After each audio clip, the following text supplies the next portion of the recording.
Ano nga bang gagawin kapag hindi kumakarga or sira yung charger ng Bluetooth speaker mo? Eto, actual natin gagawin. Meron tayo dito na Type-C na battery charger. So, bali, ito po yung mga charger ng mga Bluetooth speaker na lithium. So, bali, ito po ay full charge ng 4.2. Tama-tama lang. 4.2 ay automatic na siyang mag-off. Okay? So, bali, nakadirect po yan sa ating cellphone charger. So, ngayon, paano nga ba ilagay? So, syempre, unang step, kailangan nang bumili ng ganitong klaseng lithium battery charger. 29 pesos lang. Meron pa nga 19. Okay? So, maraming klase po, no? Maraming klase na ganitong klaseng module charger. Okay? May 4.2 volts.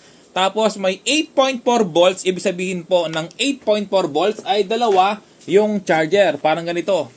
Okay, dalawa yung battery, no, sorry, hindi charger. Dalawa yung battery, so yung output po nito ay 8.4 volts. Okay, maraming klase ng mga ganitong klaseng module battery charger. Okay, pero yung binili natin, napakarami dahil maraming dumarating dito. Ang laging issue ay sira yung Type-C na charger sa mismong Bluetooth. I-share mo rin yung video para hindi mo makalimutan. Okay, so bali, ito po yung ating nilalagay sa mga module or sa mga Bluetooth speaker na pupunta sa atin. Okay, tig single ng battery lang po sila na yun nga po 4.2 volts. Okay? So alisin ko muna to. Kita niyo naman tester natin yung output 4.2 volts. So unang step, kailangan mo kalasin ang inyong yung ating Bluetooth amplifier.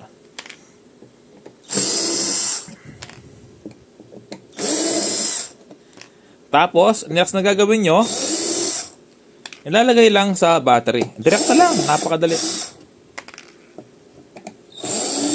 Walang catch yung video. Alasin mo dito. Kasi kung minsan, ito yung sira niya. Yan, yung salpakan dito. Kung minsan, sira-sira na po yan. Pero kung magaling po kayo, alam yung palitan, palitan nyo. Ito nga po siya, pinapalitan. Okay, pero napakahirap po niyan. Ako, nahihirapan din. Okay, so bali, nasan yung battery? Babasa mo dito yung battery sa likod. Diyan mo siya ikukunya. Kaya, battery. Kapag sinabi yung battery, ayan battery, positive, negative. Okay? So, dyan mo lang ilalagay. Spot natin yung camera. Tapos, hindi mo kailangan putulin, Kailangan mo lang balatan. Ayan, may balat na po yan para lang mabilis po tayo. Naka-install na talaga, Okay, so bali ito po yung ating positive, negative. May positive, negative yan.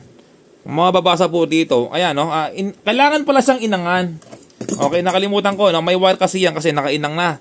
Ito yung ininang natin or nilagyan ng wire, positive. Ayan, yung may guhit na yan. Tapos negative. Kung makikita mo dito na wala siyang inang, ito po yung dapat mong inangin. Meron ka makikitang positive, negative. Ang positive po dito, tapos negative dito. Huwag mong pagsasamain yan, Ito yung negative, ito yung positive. Okay, so ganun lang po. Tapos, lalagay na natin yung positive na nilagay ko, yung may guhit. Ito, yung may guhit. Ilalagay mo dito ngayon. Lalagay mo sa positive. Ganyan lang, hindi mo kailangan putulin, kailangan lang balatan. Tapos sa kabila, negative. Ayan, ganyan lang po. Maraming salamat po sa mga concern sa atin na yun nga po, mataas yung aking cholesterol. Maraming salamat po sa inyo. Ito po, nagagamot na ako. Low carb muna, wala mo nang ganong kanin.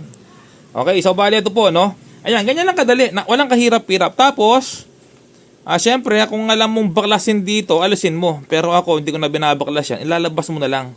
Okay, pwede kang magbutas dito, sa gilid, Butasan mo dyan at ilabas mo dito. Tapos lagyan mo ng glue stick. Tapos, ayan, siyempre lalabas na dyan. Okay, para lang mabilis po tayo. Ayan, subukan na po natin, Ayan, mga ka-repairman, Ayan. So, ganyan ang kulay niya kapag charging. Ayan, anong kulay yan? Tapos, color blind kasi ako. Ito naman yung, yung walang battery. Ayan, ganyan ang kulay. Okay, kapag may battery na, ganito yung kulay. Ayan, nahirap talaga kapag color blind.